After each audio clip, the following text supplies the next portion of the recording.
Come in, Team 32.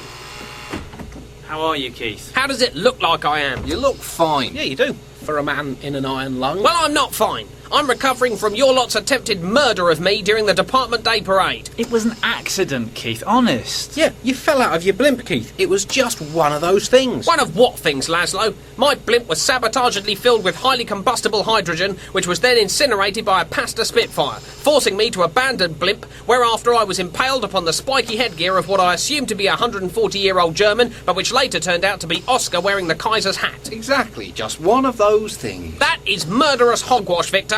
The department is in full security lockdown, whilst I conduct a rigorous investigation. If I find out that one or all of you had a motive to want me dead, then you will find yourself, or selves, with your head in a career guillotine, staring into my disciplinary basket. It really was an accident. Save it for the investigation, Oscar. Meanwhile, the brief. The department committee wants a research brainstorm on how to make Britain great again. The UN is currently only letting us use the title Great Britain because it makes Kofi Annan laugh. On my desk by 6. Tony? Keith? Please escort Team 32 to the special interrogation tent. Will do. Hey, Tony!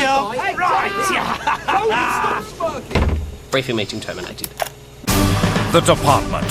Far from the gaze of an unsuspecting public and untouched by the tentacles of Westminster, the department has been secretly running the country since, if you ask me that once more, I will never speak to you again. Understand? Good. Deep within its labyrinthine headquarters works a dedicated three-man think tank. Oscar Proud, who addresses history like a woman in a china shop. Victor Gooch, habitual diver over the outstretched leg of law. And Laszlo Wolf, who hurls his statistical darts into the scientific treble five. Each week, they are required to investigate possible solutions to one of the nation's major problems. Each week, your future is in their hands. Tony, could you strap us down less tightly? I've lost all feeling in my torso and head. Oh yeah, restrictive. You are filth. Well, while we're waiting for Tony to truss us up, we might as well take a quick squiz at the brief. How to make Britain great again.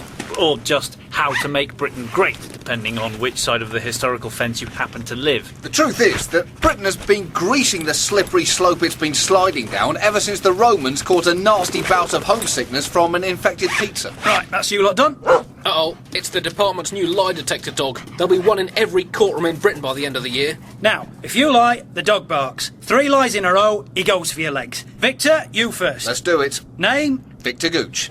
What? I've had so many names now, I can't even remember my real one. OK, Laszlo, have you at any time wanted to kill Keith Bilk? No. Oh, come on, you cannot count that. That was only after I had that dream in which Keith disallowed Wendy's winning goal in the 1974 World Cup final. Honest. Oscar, would you stand to benefit in any way from the death of Keith Bilk? Don't answer that, Oscar, that is a leading question. Oh, shut! You know nothing about law, you yappy little runt! Oh, 3 in a row, Victor. Don't worry, Victor. I brought my emergency piggy bank with me. It's got a kitten catalogue in it. That should distract this mutt before we incriminate ourselves completely. Romanov, stop browsing. Oh, you've invalidated the interrogation. Right, you've not heard the end of this. Let's chew our way through these bindings and get back to the office. Licorice. Attention department employees. The Groundless Fear Unit announced the imminent dissemination of the following rumours. That bovine tuberculosis can be transmitted through the scurvy kettles, that baths might be carcinogenic, and that some King Edward potatoes may have been handled by terrorist sympathisers. I'm telling you, there are no great challenges in life anymore. Yeah, take crossing a beach in France, for example. Far easier now than it was, say, 60-odd years ago. As my great-uncle Wilf could testify from his extremely poorly scheduled school French exchange trip. Right, consider the rest of that conversation cancelled. Now, the brief says that in the latest UN rankings, Britain has fallen out of the top 20 greatest countries in the world for the first time since before Stonehenge crash-landed next to the prehistoric first draft of the A303. Well, to make Britain truly great again, the first psychological rapid we'll have to frantically paddle back up is how to make it feel great about itself. Agreed. So we need to find a way of rekindling the socially unifying force of the Blitz spirit without resorting to organising an annual blitz. Blitz. Oh, good, because they are a bugger to arrange. Well, for all their open dislike of urban British architecture, the German bombers did at least prove that there is no more effective way of awakening the dormant patriotic gene than through violent assault. So we should apply this Luftwaffe principle directly onto the individual citizen. Let's have a stomach curl on what? How you doing, mate? Yeah, not bad. The old quads are burning up real good there. So, you watching the England game tonight? Yeah. We gotta smash those bastards, aren't we, eh? To be honest, I just hope it's a good game. I don't really like the way England are playing at the moment, you know. Right, freeze! What? Stop the music, Constable! Nab him, Sarge! I'm arresting you for insufficient patriotism. This whole aerobics class was a stitch-up. Keep still, you St George hating scum! Right, we can do this the easy way or the hard way. Do you love your country? I'm ambivalent. Show some pride in the various flags of this nation! It's more of an outdated economic union, to be honest. I just think patriotism is an outdated concept. I'm a citizen of the world. Well, if you prefer the world to Britain, why don't you go and live there? Well, I do. No, you live in Britain. Don't be so cosmopolitan! Oh, England. Right, that's better. Now listen up, Monsieur Tout le Monde. If you're not in a pub for every single England, Scotland, Wales and Northern Ireland game for the next 4 years, I'm going to personally shove this commemorative Jubilee teapot so far down your throat, you'll be shitting the national anthem for breakfast. England. That's better. Drape a flag round him, Constable. Union Jack or St George? What's the difference? Laszlo, the days of being able to thrash sense, patriotism, God or grammar into people have sadly long since passed away. Rest in peace. We're going to have to give people a genuine reason to love their country. Sport. Yep, sport. Not again. Sport is the single social phenomenon which can still motivate national pride. When did you last see 100 people with Union Jacks painted on their heads going absolutely mental as the latest pound-to-dollar exchange rate figures scrolled across the giant TV screen in a pub? Absolutely. So the time is long overdue to put the entire defence budget into sport. Oh, come on. If Britain is to truly understand itself as a nation, it must confront and commemorate all the embarrassing mistakes it has made across the world and across the centuries. If you insist, every year, British people all around the world should pause to observe a national 2-minute cringe. Professor Sanderson, how long before we reach the lost temple of Carlos Valderrama? I don't know, Luke. It should be somewhere in the middle of this impenetrable undergrowth. Professor, Albert just pushed me into a rare plant. Stop it, both of you. Right, that's the alarm. It's 5:15 GMT. Tune the radio into the World Service. Stop making scorpion faces at me, Luke. Have some respect, doctors. This is important. This is the World Service. Citizens of Britain, wherever you are, please now bow your heads in awkward remembrance of the countless embarrassing, regrettable, and sometimes downright murderous political howlers of which Britain has been the perpetratrix over the centuries. Heads down, everyone. Let us cringe. We remember first the diplomatic and military gaffes, the acts of tactical brutality, the covert arms deals, the political betrayals. Let us remember them as those who suffered them most emphatically do. Whoops. Exactly. And whilst we may celebrate the many good things that Britain has done, such as being in the vanguard of ending slavery, let us also recall the bad things, such as being in the vanguard of initiating slavery. Whoops. Well, quite. We now cross live to Horse Guards, where Private Brian Steen from the Luton Dragoons will ceremonially shoot himself in the foot on behalf of our entire nation.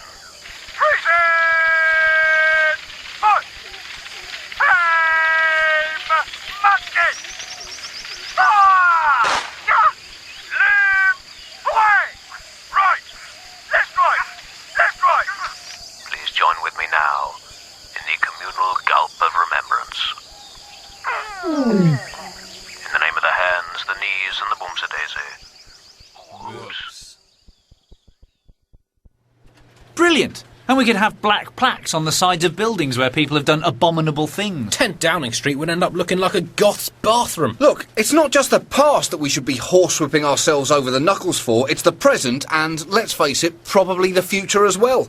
Our town centres on a Friday night are an embarrassment not just to Britain, but to the entire human race. No, don't be so harsh, Victor. This is a rare example of Britain embracing its historical roots. Yep. Antisocial behaviour has been a proud trinket on our historical mantelpiece ever since Boadicea's hen night, when she went rampaging through Colchester town centre with an L-plate tied to the front of her armoured bra, grabbing centurions by the balls. But if we're going to help Britain become as great as it thinks it used to be, we're going to need to burn the unsightly yobbish warts from the nose of society. Well, the countryside used to have their own patented method for dealing with vermin. There's no reason why we shouldn't dust it off to deal with our nation's yobs. All right, Lionel. All right, Des. Do you fancy throwing some bricks at that mobile library? Yeah, all right. Holy Basil! It's the Wolverhampton Hunt! Run for it! There they are! Come here, you young hoodlum! You're a scar in our society! Good doggies! Ow! Yes, I'm learning my lesson, but I still think this is all about class! Ow! Yeah! Feel the relatively recent tradition! That's what I'm talking about! Actually, I'm feeling no pain. This is more humane than it probably looks. Think of the jobs this method of pest control brings to the local area, too! Good point, Des. Oh well, at least I'm dying so that others may enjoy a more pleasant town centre. Yes! Now, smear him all over my son's face! Smear him over my son's face first! Smear him over me! Over me! Laszlo, the pursuit and dismantlement of British youth might be a popular policy with, for example, the press and the electorate. However, it's hardly going to inspire our younger generation to pick up the dropped baton of Britishness and sprint towards greatness. Well, this might help. It's a suitcase full of our infant indoctrination unit's new range of genuine British hero action figures, designed to inspire the children of today not to become the street-vomiting sloths of tomorrow. There's a King Alfred, Henry VIII, William Wallace. How do they work? Well, you can ask them any question you like, and they will impart a nugget of great British wisdom in return. Here, have a go on Shakespeare. Oh, great. Shakespeare, how should Britain ensure continuing economic stability? Neither a borrower nor a lender be. That's not a recipe for fiscal growth, Billy. Oh, I'm sorry. How many Playwright of the Year trophies have you won? Eh? I've got 12. Plagiarist. Stop staging my plays in modern dress. Who's this one? That, Victor, is former downhill skier Graham Bell. Bit of a mix-up on the design specs there. I forgot to write the name Alexander on the form. But if you shake him, he will rattle on about how great telephones are whilst going downhill 3.2 seconds slower than the Austrians. And I make that lunch. Oh, great! They're serving Russian roulade in the unnecessary risk canteen. There are 6 portions in the gun. One of them is past its best before date. Be lucky. And on the way, we can pop into the National Identity Kitchen. I've asked them to help us enhance national unity by distilling the essence of Britishness into a single drinkable potion. Does that old commie chef still work there? Nah, Victor, he's gone back to Moscow. Attention department employees. The Historical Revisionism Unit has discovered that Lord Nelson was in fact known as Lord Nielsen, until he lost an eye. Aprons on. This is Chef Giuseppe. He's on secondment from the Italian Dipartimento. Buongiorno, 32. Buongiorno. Hello. Buongiorno. He'll be cooking up the potion for us. Guess it'll be a bit like a traditional Gruel Britannia. Now, he's starting by bringing to the boil a massive cauldron of rainwater from a representative selection of British puddles. To this, he now adds the quintessentials of Britishness. A pint of Vera Lynn's blood. A little twist of democracy, that's the traditional blend of local election ballot papers, 1 part used to 2 parts unused. 3 lions, a dragon, a thistle and a severed hand. And of course, Britain's other greatest icon, the Lancaster bomber. Ah, bellissimo! Now, to prevent the Celtic elements of the potion separating off like usual, we need to give the whole British mix a vigorous shake-up. Yep, worked in the war. Exactly. Giuseppe, hit the blender. You taste it. It's a bit bitter. It's supposed to be. Anyway, when we finally get the potion right, we will administer it to the public through the water system, like we did before with fluoride and estrogen.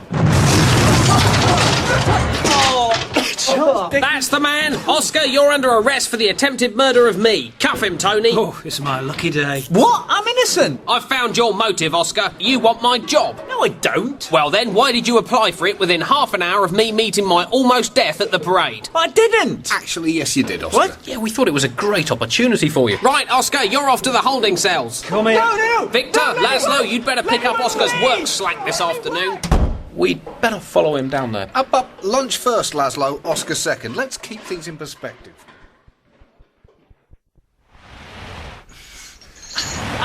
Right. Is this the guy you wanted to see? That's him, yeah. Do you have to drag him by his feet? Perk of the job. You got 2 minutes. No hanky-panky. So, Oscar, how are you holding up? Not for me, prison life, Laszlo. I'm finding it hard to be myself without being quite badly beaten. We brought you a special cake, if you know what I mean. Huh? Is it full of things to help me escape? Yes, mentally escape. Huh? Which is the next best thing. Some might say it's the best. Right. What's in here? A photo of a log fire? Yeah, just stare into it. Drift away. An audio book of the Ordnance Survey map of the Brecon Beacons? Lose yourself in the contours. And what's this? That, Oscar, is a public aromatherapy canister. One squirt calms down everyone in a 200-metre radius. The Department Crowd Control Division developed it as an alternative to tear gas, but the police didn't find it nearly so much fun to use, so they sent it back. Well, thank you very much. Anything that will help me actually escape. No. Time's up, lover boy. No! You will look after the brief while I'm in here, won't you? Just tell me you'll take care of the brief, please. Come on, please. Well, I think he's holding up pretty well. Sure. Look, they've got a table tennis table over there. Great. Head your Wales, tails your China.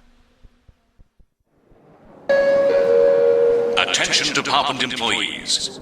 The Fiscal Discussion Group regret to announce that their scheduled High Street bank account seminar has been cancelled due to lack of interest. Oscar is doomed, Victor. Don't be so pessimistic. I can't help it. I was born this way. I'm like a German vegetarian. I fear the worst. Team 32, Gooch. Oscar, great to hear from you. Why, yes, I will put you on speakerphone. Hello, Laszlo. Team 32, Wolf. Right, they've given me one phone call and this is it. Oscar, we're touched. Don't be. I just don't want you two to screw up the brief. Right, now, where have we got to? The Department Committee wants us to work out if it is worth keeping British industry on its life support machine, or whether the thing might be to quietly buy it a one-way plane ticket to Switzerland. Yep, like a psychopathic child's pet spider, British industry is on its last legs. It's been repeatedly eviscerated by governments, shareholders, and the fact that the Chinese will happily be forced to work for 10 pence a month. It's going to a better, cheaper place. Britain needs to accept that, get over it, and get on with its life. The time will soon come when we'll have to say a proper goodbye to our dear departed industrial sector.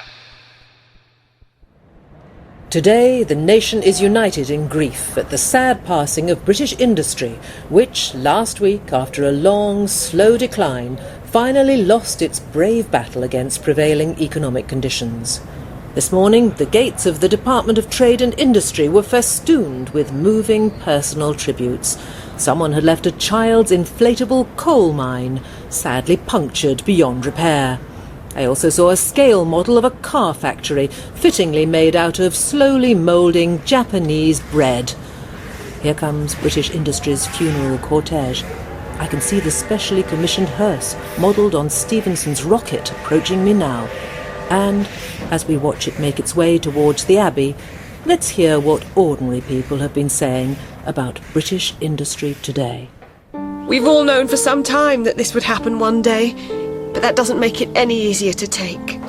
Well, yeah, I didn't realise British industry was still alive, but now that I have, I'm sad it's dead. British industry was very much the people's industry. It stuck by us right through the Blitz, manufacturing stuff, you know, all the way to these last few years where it's been so very poorly and barely able to sustain itself. I'm sorry, I can't talk anymore. Stop intruding into my private grief. When I got to the Book of Condolence, I simply drew a wee angel. This is a conspiracy. I'll tell you who's really to blame for the death of British industry. Prince Philip. They never got along. He made it look like an accident. all come out in the end. Such different stories, all of which give you an idea of the way in which British industry impacted on the lives of so many people. And the funeral service now begins with the specially exhumed Glenn Miller performing a tribute song based on his 1940s smash hit, In the Mood.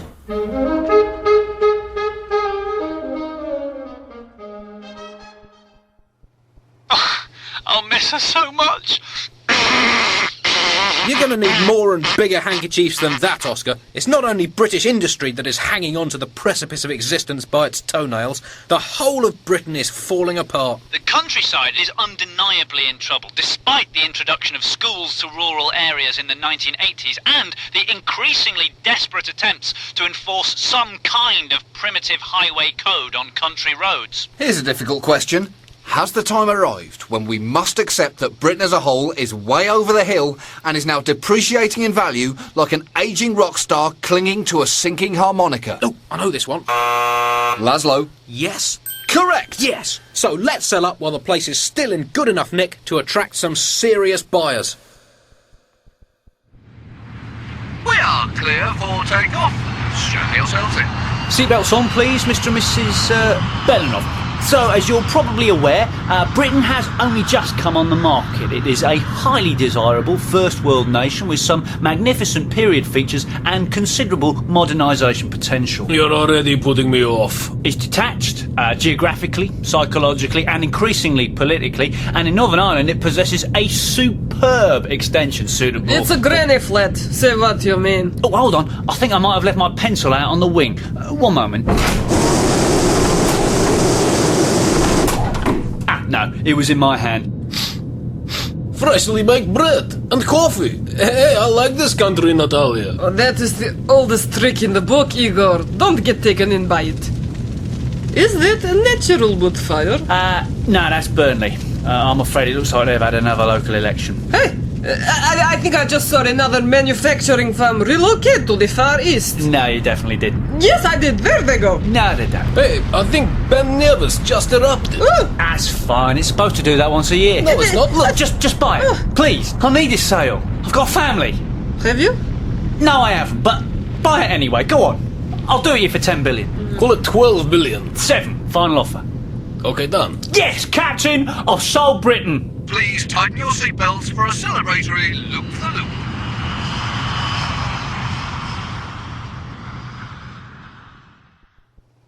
And as long as Mr. Belinov's suspiciously earned wheelbarrows full of cash don't bounce, we should trouser enough wedge to build ourselves the country of our dreams. I like it. Moving Nation is a gold-plated opportunity to reinvent ourselves as a dynamic, modern state against whom no one bears too many centuries-old grudges. Can you imagine that? And we can take the opportunity to chuck out all the unwanted clutter that Britain has collected over the years. New Britain is all set to be the flashiest, most cutting-edge and therefore greatest country in the world. All we'll have to do is make sure that the current tenants of Britain are properly informed about this once-in-a-millennium opportunity.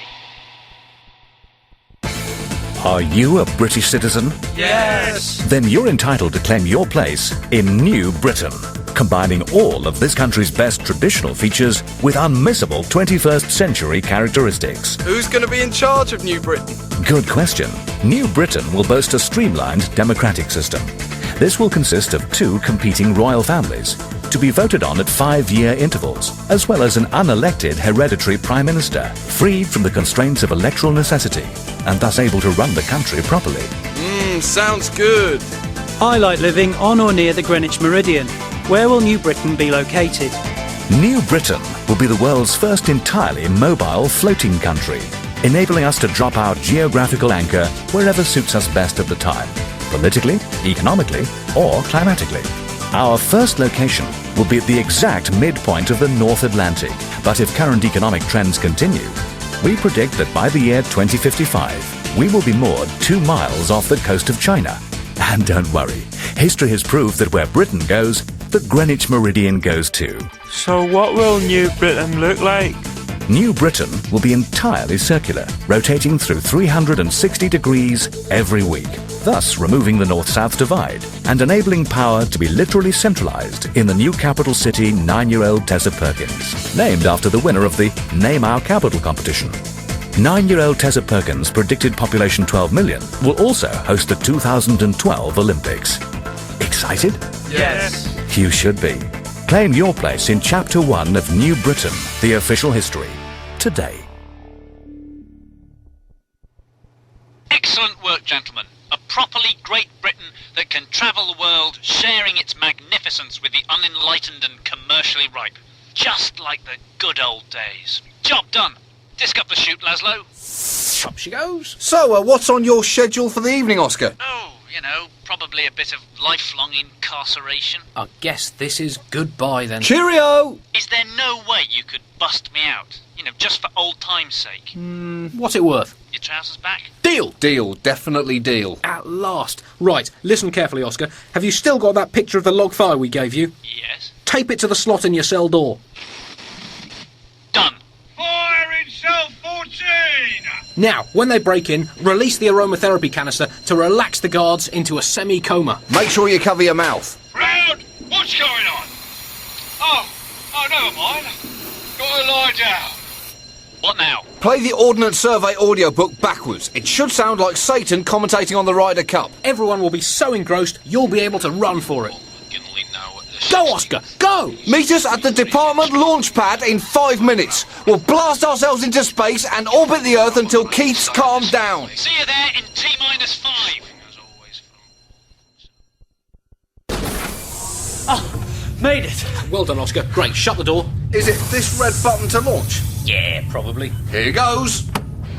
I didn't know the department had a rocket. Yep, it's the just-in-case alternative for next time the nuclear brinkmanship division get their angles wrong. Next time? Yeah, they just got lucky when the Yanks mixed Nagasaki up with Nottingham. Here we go. Hold tight! We have blast off. I've always thought that the black, unforgiving void of space, population 0, would be far more my cup of tea than planet Earth. Population simply too many. Oh! That was quick. Ooh, floating. Weightless croquet, here we come. Hey, Victor, can you see anything out the window? Actually, yes. Hello, Team 32. Fancy meeting you here. Keith, what are you doing in space? Put a spacesuit on, Keith, for goodness sake. You'll catch your death of lack of oxygen. This is a simulator, you idiots. Here, I'll switch the gravity back on. Ow! Ah! Since you're all such fans of space exploration, you will be interested to hear your collective punishment for your various roles in my attempted bumping off. You will be manning the department's simulated mission to discover whether it's going to be worth chasing Pluto around to work out if it's a planet or a jumped-up asteroid. That sounds like quite a long one. So strap in again, get the kaplunk out, and call me Captain Bilk. Oh no, Keith, you're not coming up well, please. This could be the longest pretend journey of our lives. Keithville. The Department was written and performed by John Oliver and Andy Zaltzman and featured Chris Addison with Peter Dickson, Matthew Holness and Lucy Montgomery. Jenny Bond is third in line to the throne and climbing. Produced by Richard Grocock. The Department is an Avalon production for BBC Radio 4. The series is over. Now call in and complain.